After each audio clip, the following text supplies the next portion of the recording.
ভালো লাগায় কত কষ্ট করি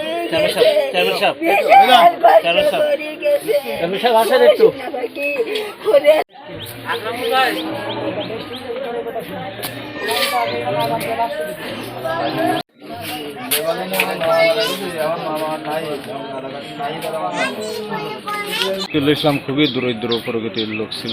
সে দিনমজুরি কাজ করত, অনেক আশা নিয়ে বিদেশে গিয়েছিল যাতে পরিবারের সচ্ছলতা আনতে পারে।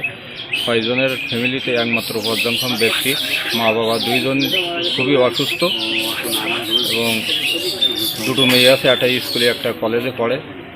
সরকারের কাছে আমাদের আকুল আবেদন, আমরা এলাকাবাসী সবাই তো সকালত, সরকারের কাছে আমাদের আকুল আবেদন তার লাশটি যাতে দ্রুত দেশে পৌঁছে মা বাবার কোলে দিতে পারে, এই আমার আবেদন।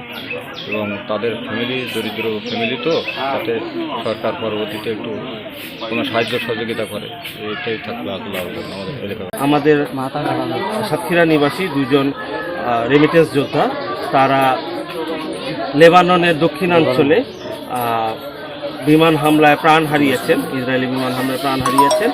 তো এর মধ্যে একজন আমাদের সাতক্ষীরা সদর নিবাসী শফিকুল ইসলাম, তার বাসভবনে বর্তমানে আমরা অবস্থান করছি।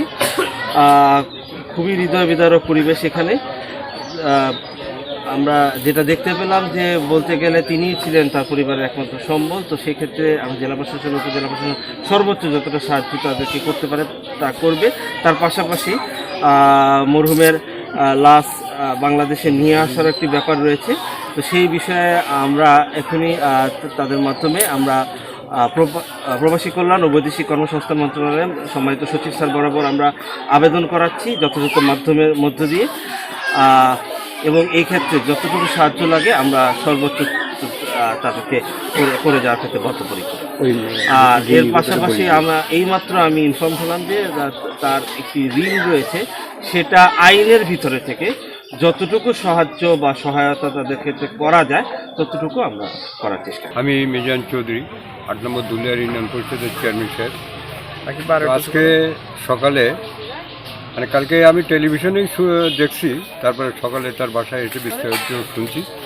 শুনে আফসার নাম করে যে ব্যক্তি, ওনারই ছেলে, সে আমার ইউনিয়নের এবং আমার নিজস্ব বলে শহীদুল নাম করে ছেলেটাই গত 3য় রমজানে সে বাইরে গেছে লেবাননে। তো লেবাননে ইসরায়েলের বিমান হামলায় সে মারা গেছে।